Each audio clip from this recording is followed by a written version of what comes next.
Assalamualaikum warahmatullahi wabarakatuh. Teman-teman yang dirahmati Allah Subhanahu wa Ta'ala, bahwa semua makhluk hidup. Jangan lupa like, subscribe, dan notifikasi. Kita bersyukur pada Allah SWT. Salawat salam kita sampaikan untuk junjungan kita baginda Rasulullah SAW. Dalam Islam diajarkan bahwa kematian itu satu hal yang niscaya. Tidak ada satu makhluk pun yang hidup selama-lamanya. Tiap-tiap yang bernyawa itu pasti mati. Kapan itu tergantung takdir Allah Subhanahu wa Ta'ala, ketetapan Allah Subhanahu wa Ta'ala. 50 tahun umurnya baru mati, seperti Nabi Nuh dengan Siti Hawa istri Nabi Adam alaihissalam, itu wafatnya umur 950 tahun. Nabi Ibrahim 200 tahun. Nabi Muhammad 63 tahun. Dan Rasulullah memberitahu pada kita, umur umatku, kata Nabi, itu antara 67 tahun, 60 sampai 70 tahun. Ma baina sittin wa sab'in. Around 60s to 70s. Jadi hanya sekitar 60-70 tahun umur umat Islam. Ada satu-satu nanti yang umurnya 80, 70, 90, tapi tidak banyak. Paling satu orang, dua orang. Rata-rata normally 60s to 70s. Ada yang seumur dunia baru mati, seperti iblis. Iblis itu ditiup sangkakala baru mati. Jadi dia selama hidup dunia dia hidup. Ditangguhkan, dia minta ditangguhkan. Ya, maka ditangguhkan oleh Allah hatta yauma yub'atsun, sampai hari kembali, hari kiamat. Ada yang 5.000 tahun, seperti jin. Jin itu bisa 4.000 sampai 5.000 tahun, kemudian mati. Jin dari api diciptakan, umurnya 4.000 sampai 5.000. Dunia kiamat belum mati, seperti malaikat Jibril, malaikat Mikail, malaikat Israfil dengan malaikat maut. Ini setelah ditiup sangkakala nggak mati. Yang niup sendiri Israfil nggak mati. Jadi ada 4 malaikat tidak mati, ditambah malaikat yang memikul arasy juga tidak mati. Kemudian Allah matikan semuanya. Allah sendiri yang mematikan malaikat Jibril, malaikat Mikail, malaikat Israfil, malaikat maut dimatikan oleh Allah. Setelah itu Allah berfirman, akulah yang hidup. Pertama dihidupkan Nabi Muhammad SAW, menyusul Nabi Musa alaihissalam. Sehingga dalam satu hadis qudsi, ketika sangkakala ditiup, aku hidup. Ketika aku masih antara sadar dengan tidak, aku berdiri, kulihat Nabi Musa sudah bersandar di kaki arasy Allah. Artinya Nabi Musa juga sudah hidup. Aku tidak tahu siapa duluan, aku atau Nabi Musa. Itu tawaduknya Rasulullah. Pasti duluan Nabi, karena Nabi sudah berdiri, Nabi Musa masih bersandar. Ya, dari situ kelihatan. Tetapi Nabi itu memang begitu tawaduk. Ketika aku berdiri antara sadar dengan tidak, kulihat Nabi Musa sudah bersandar di kaki arasy. Aku tidak tahu apakah aku atau Nabi Musa lebih dulu diciptakan. Tawaduknya. Kalau akal kita udah jelas siapa duluan, yang masih bersandar atau yang sudah berdiri. Ya. Tapi itu nggak perlu didebatkan. Yang jelas Nabi Muhammad hidup dan seluruh kita dihidupkan. Baru nanti kita akan diadili. Ini tentang kematian.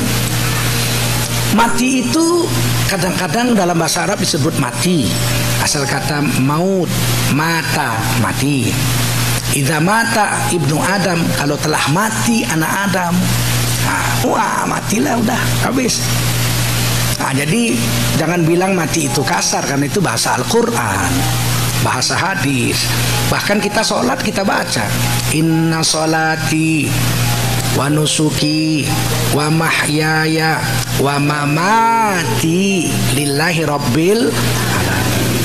Coba ganti besok, inna sholati wa nusuki wa mahyaya wa ma, meninggal lillahi rabbil alamin. Kan batal sholatnya. Jadi jangan bilang kasar, itu bahasa Al-Quran. Mati itu satu artinya, nyawa kita dicabut. Siapa yang nyabut? Kadang Allah langsung, Menurut Quran Allah yatawaffakum, Allah mematikanmu langsung.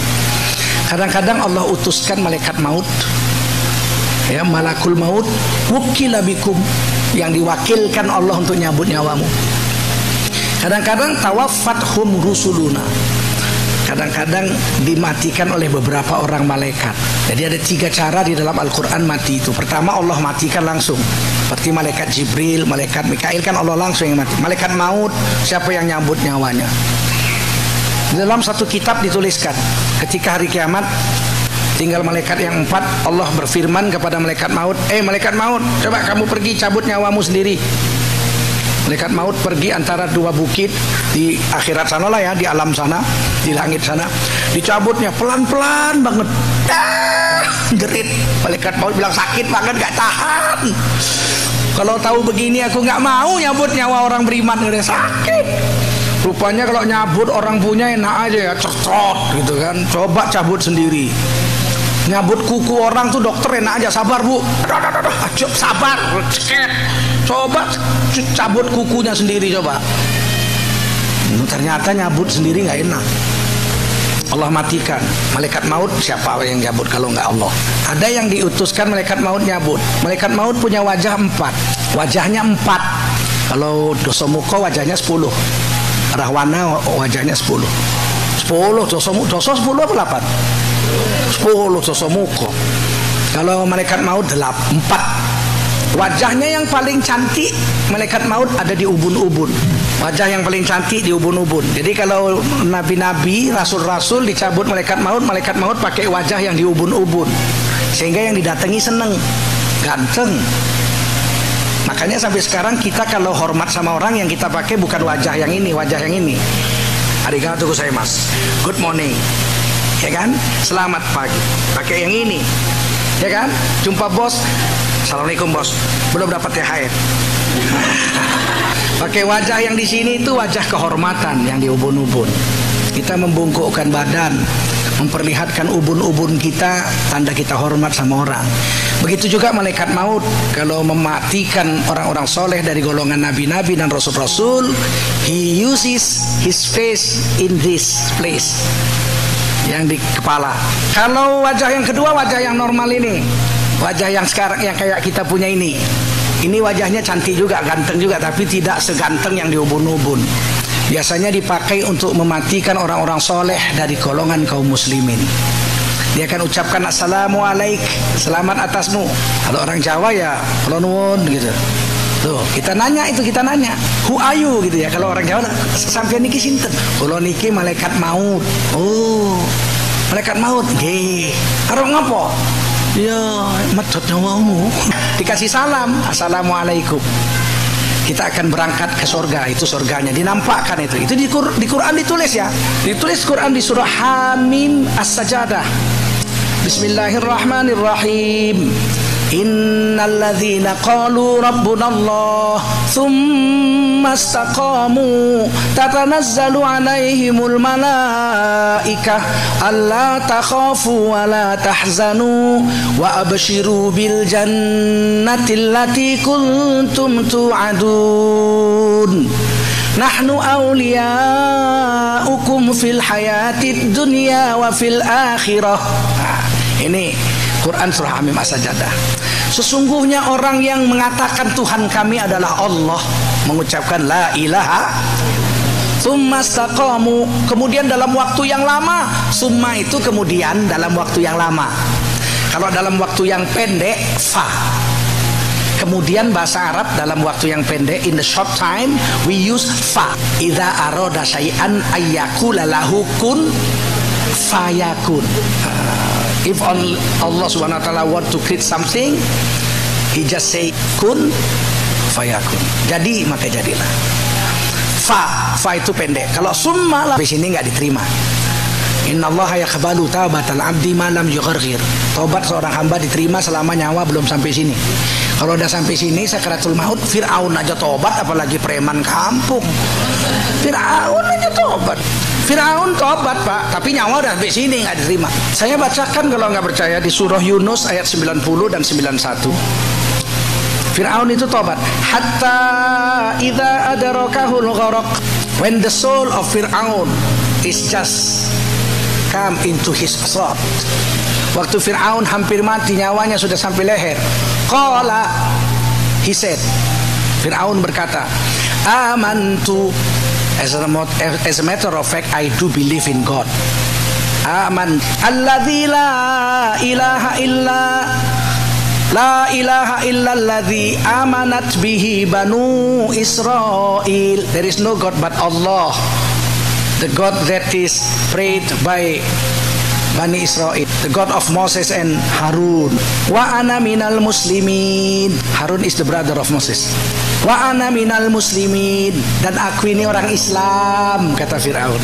Jadi Fir'aun mau mati ngucap la ilaha illallah wa manunajjika bi banadika litakuna liman khalfaka ayah. Today I will keep your body will be well forever for 1,000 years. I will keep your body be well for 1,000 years. 1,000 years. Litakuna liman khalfaka ayah, to be a remembrance to the people in future that I am powerful to do anything I want. Wa inna katsiran minan nasi an ayatina laghafilun.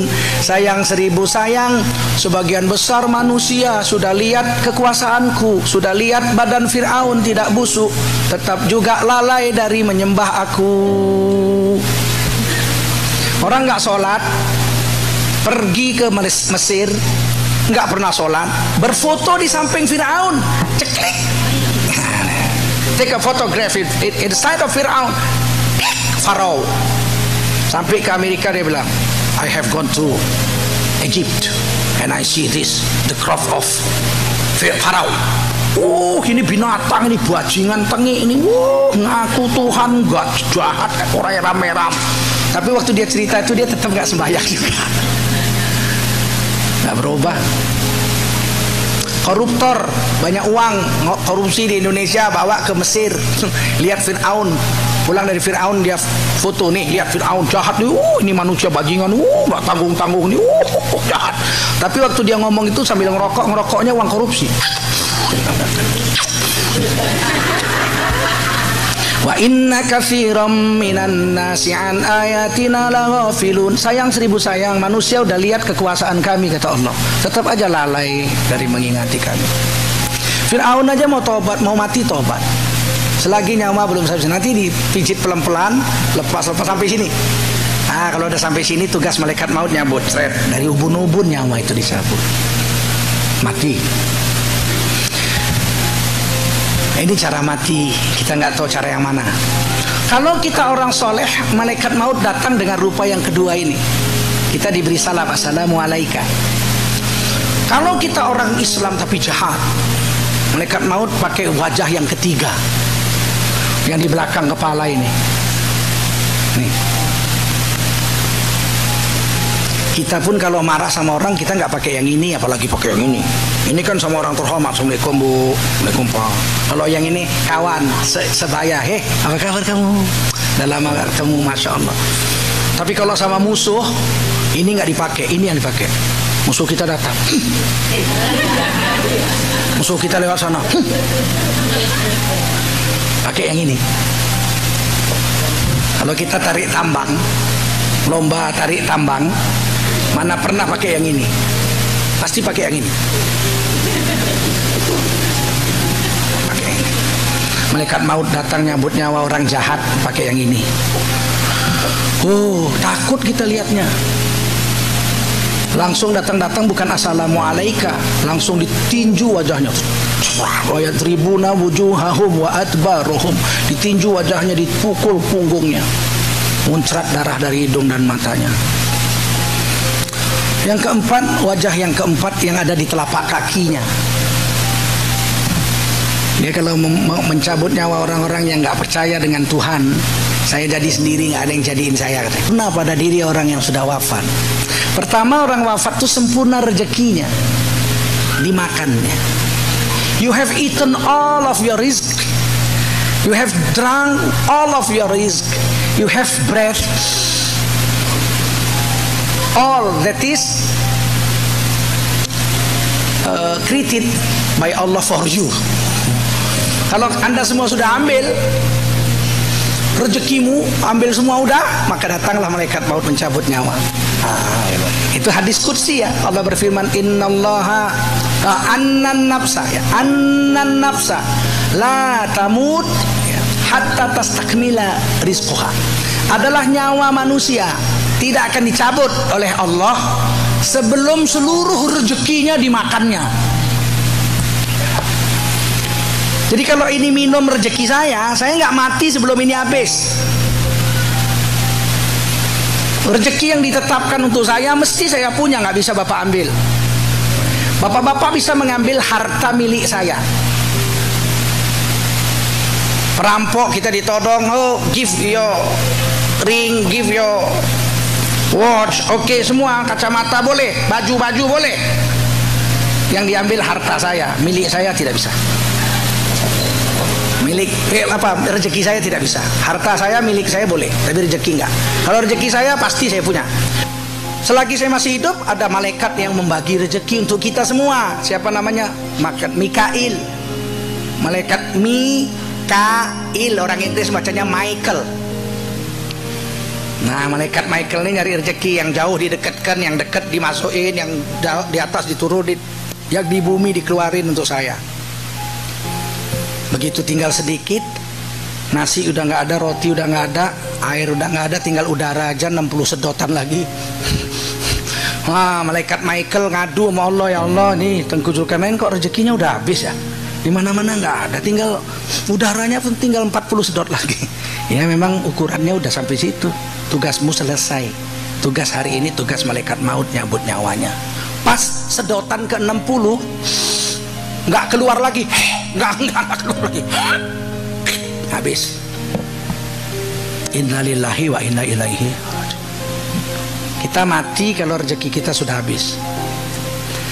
Kalau kita masih hidup berarti ada satu hal, rezeki kita belum habis.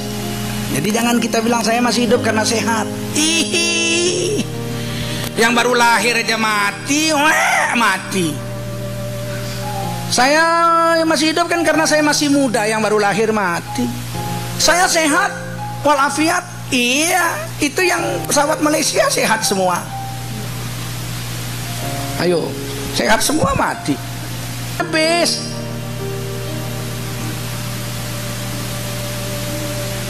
Itu satu. Ya. Jadi kalau tanya kenapa kita masih hidup, karena rezeki kita belum habis. Jadi nggak usah takut nggak datang rezeki. Kalau habis rezeki kita, kita mati. Yang kedua, kenapa dibilang wafat itu sempurna? Orang yang mati itu sempurna penglihatan dan pendengarannya. Di hearing ability-nya itu jutaan kali lebih tajam dari pendengaran orang hidup. Penglihatannya, kita nggak tahu what is at the side of this wall. Apa di samping wall, dinding ini kita nggak tahu. Apa di samping dinding itu kita nggak bisa lihat. Very limited, our sight is very limited. Tapi kalau orang yang mati itu pemandangannya tembus kemana-mana. Dari dalam alam barzah kubur tuh dia bisa lihat anaknya di Los Angeles lagi sholat tuh, lagi dengar taklim, subhanallah, dia doa itu, ya Allah tetaplah anakku dalam hidayah, mati dalam hidayah. Tahu-tahu dilihatnya anaknya di Tegal lagi main judi. Innalillahi wa inna ilaihi raji'un. Walah anakku, kowe kok main judi nak? Biar aku gedek kowe dodol tiwul. Oh, dia lihat itu. Kalau kita sholat, kita doa, dia lihat. Itu ditulis di Quran surah At-Taubah ayat 105. Wa qul i'malu, beramallah kamu, bekerjalah kamu. Fasayarallahu amalakum wa rasuluhu wal mu'minun. Allah akan lihat pekerjaanmu yang kau buat, Rasul akan lihat apa yang kau buat, dan orang beriman pun akan lihat apa yang kamu buat. Terutama bapak ibumu dari dalam kuburnya melihat.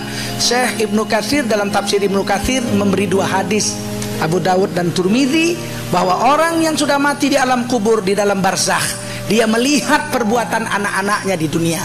Kalau anaknya beramal soleh, mereka berdoa, ya Allah tetaplah anakku dalam ketaatan, matikan dalam hidayah. Kalau anaknya jahat, dia menangis, dia doa, ya Allah, berhentikan perbuatan jahat anakku, jadikan dia orang soleh, jangan matikan sebelum tobat, sebelum dapat hidayat. Itu doa ibu bapak. Jadi orang yang mati itu sempurna, bisa lihat malaikat. Malaikat maut datang, assalamualaikum, dia lihat, dia tanya, kamu siapa? Malaikat maut, ngapain nyambutnya? Oh, istrinya di sebelahnya nggak tahu, anaknya di sebelahnya nggak tahu, karena pemandangannya sangat terbatas. Saya tanya ibu-ibu, udah pernah ibu-ibu jumpa malaikat mungkar nakir? Belum ya? Udah dengar suaranya belum? Orang yang sudah mati udah dengar bu. Ditanya, man rabbuka, siapa Tuhanmu? Allahu Rabbi. Allah jawab dia, Tuhanku Allah. Yang ngubur nggak dengar, tapi yang di dalam kubur dengar. Bapak-bapak udah jumpa malaikat maut? Udah jumpa? Have you already met the angel of death? Not yet. Tapi orang yang sudah mati sudah jumpa. Matanya terbatas. Jadi orang mati, mata dan telinganya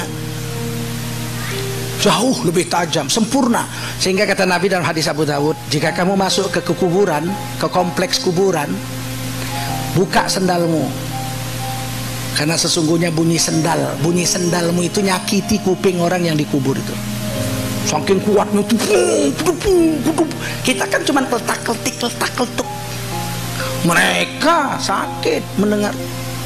Ada perempuan, nggak ada itu sama orang yang mati itu. Mereka jawab nggak? Jawab, waalaikumsalam. Cuman jawabannya kita nggak dengar. Kalau dengar, assalamualaikum ya ahlal kubur, terus ya waalaikumsalam. Preman aja lari tunggang langgang, apalagi kita. Dua, jadi orang mati sudah sempurna pendengaran dan penglihatan. Ketiga, sempurna amalnya. Orang yang sudah mati itu sempurna amalnya. Amal jahatnya berhenti, dosanya stop.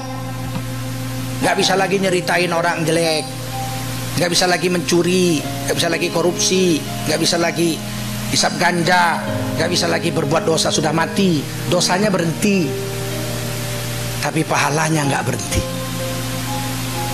Pahalanya jalan terus. Dia pernah sedekah bangun masjid, selama masjid itu dipakai sholat, pahalanya mengalir terus. Nah, itu hebatnya. Dia umurnya cuma 50, sholat cuma dari umur 6 tahun, 50 jadi 44 tahun dia sholat nggak pernah. Ini ya Allah, saya nggak bisa baca Quran. Kata Allah, kamu dulu pernah nyumbang bangun madrasah hafal Quran. Oh iya, saya pernah bangun dulu di Medan yang disponsori Tengku Zulkarnain. Masya Allah, itu muridnya ada 40, tiap hari baca Quran 6 juz. Nah, jadi setiap 3-4 hari mereka khatam, pahalanya maka kamu mengalir sampai 100 tahun. Kok 100 tahun kok berhenti? Perang, madrasahnya kena boom, habis. Wa innama tuwaffawna ujurakum yaumal qiyamah. Hanya saja dengan matimu Allah mau sempurnakan amalmu. Kita boleh jadi tidak bisa baca Quran bu, tapi kita bisa dapat pahala khatam Quran kalau kita sedekahi orang-orang yang pembaca Al-Quran. Kita boleh jadi tidak banyak sholat, tapi kita bangun masjid, semua pahala orang yang sholat situ sama kita. Kita boleh jadi tidak alim, nggak bisa baca kitab Arab gundul, nggak bisa, tapi kita pernah sedekah di madrasah pesantren-pesantren, maka seluruh kitab gundul yang dibaca murid-muridnya itu sama kita pahalanya semua, karena kita membiayainya. Wa in way, kalau mereka sudah mati, inqata amaluhu, putus, stop his amal. Yang putus tuh amaluhu, amalnya. Kalau kita udah mati, amal kita berhenti, sholat kita berhenti, puasa kita berhenti, zikir kita berhenti, sedekah kita berhenti. Coba udah mati 2 minggu datang kemari sedekah, kalau enggak kabur, Pak Endur pun kabur, nggak berani nerimanya. Yang putus tuh kata Nabi amalnya, bukan hubungannya. Kalau hubungannya nggak ada dibilang inqata silatuhu, putus hubungannya, enggak. Hubungan kita dengan yang mati itu tetap nyambung sampai dunia kiamat. Buktinya Nabi kita, Nabi Muhammad SAW sudah wafat belum? Ada hubungan nggak? Kata Nabi, man sholla alaiya sholatan wahidatan sallallahu alaihi asyron. Siapa sholawat kepadaku sekali, Allah sholawat kepadanya 10. Waktu itu Nabi masih hidup. Siapa sholawat kepadaku, kan Nabi masih hidup, Allah sholawat sama dia 10 rahmat. Sekarang Nabi sudah wafat, kita sholawat sama Nabi tetap dapat 10 nggak? Kan nggak putus. Kalau kita haram melihat aurat orang hidup, haram toh? Ada perempuan mandi kita lihat, haram nggak? Kalau ada orang mati dimandiin kita intip, berdosa nggak? Sama aja. Lihat aurat orang hidup berdosa, lihat aurat orang mati juga. Kalau kita menceritakan aib orang hidup, berdosa nggak? Kalau kita ceritakan aib orang yang udah mati, berdosa nggak? Sama aja. Kalau kita injek-injek tubuh orang hidup, berdosa nggak? Kalau kita injek-injek jenazah orang mati, berdosa nggak? Sama aja. Kalau kita cincang-cincang orang hidup, berdosa nggak? Kalau kita cincang-cincang jenazah orang mati, berdosa nggak? Sama aja. Apa bedanya? Nggak ada bedanya kok. Cuman dia pindah alam aja, alam barzakh. Nggak ada bedanya antara orang hidup dengan mati. Utang orang hidup wajib dibayar nggak? Utang orang mati wajib dibayar nggak? Sama aja, nggak ada beda. Cuman pindah alam aja. Nafsul mu'min mu'allaqah bidainihi hatta yuqda anhu. Ini hadis sahih Abu Dawud. Nyawa seorang yang sudah mati itu tergantung di awang-awang, artinya nggak diterima, diridhoi Allah. Tidak diridhoi Allah selama utangnya belum dibayar. Jadi kalau masih ada utang yang mati wajib dibayar. Siapa yang bayar? Keluarganya. Kalau keluarganya nggak bisa bayar, kawan-kawannya, saudara-saudaranya. Saudara-saudaranya nggak bisa, kawannya nggak bisa, seluruh orang Islam wajib membayar. Ada kawan kita wafat di Los Angeles nih, punya utang 20.000. Kawan saudara-saudaranya nggak bisa bayar, kita kumpul duit semua bayar. Syukur-syukur yang punya piutang mau mengikhlaskan, udah nggak usah bayar, saya ikhlaskan, itu lain. Jadi utang harus bayar. Piutangnya pun kita bayar juga. Kita utang sama si A nih, A sudah mati, apa lunas utang kita? Syukur, alhamdulillah mati, lunas, begitu?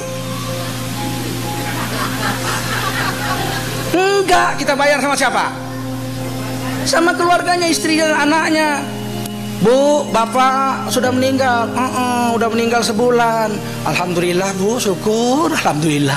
Kenapa sih pak? Nggak apa-apa, nggak apa-apa. Begitu kan? Enggak. Saya bu, terus terang saya punya utang dengan beliau almarhum 10.000. Nah hari ini saya bayar bu utang saya karena beliau sudah wafat. Ibu lah sebagai istri menerimanya. Lunas ya bu, terima kasih ya bu. Begitu. Al mu'minuna ikhwah. Allah berfirman dalam Quran, orang beriman itu bersaudara. Paham? Kemudian tentu kita ada kewajiban terhadap orang yang sudah wafat. Pertama kita mandikan, wajib dimandikan. Alhamdulillah Ibu Darmi kemarin dimandikan di Arizona ya. Nah itu wajib, itu fardu kifayah. Kalau nggak dimandikan seluruh Amerika orang Islam berdosa. Fardu kifayah. Tapi kalau sudah ada 1-2 orang memandikan, sudah gugur seluruhnya dosanya. Kedua, kita wajib mengkafaninya dengan kain 3 lapis. Kain, tak boleh katun, kainnya harus tidak boleh sutra, harus kain katun saja. Yang ketiga, kita wajib mensolatkannya. Besok insya Allah kita solatkan. Kemudian yang keempat, wajib dikuburkan. Walaupun bayar kuburan, ya apa boleh buat bayar. Kalau dia orang Islam mati nggak bisa bayar kuburan. Di Jakarta sekarang 3 juta, di Bogor 8 juta. Waduh nggak bisa nih, nggak bisa bayar kuburan 8 juta nih, udah buang ke laut aja, berdosa kita. Bakar aja, bakar dah, abunya masukin kendi dah, nggak boleh. Yang 8 juta itu kita yang bayar, yang hidup. Kewajiban demikian saja. Wassalamualaikum warahmatullahi wabarakatuh. Jangan lupa like, subscribe dan notifikasi.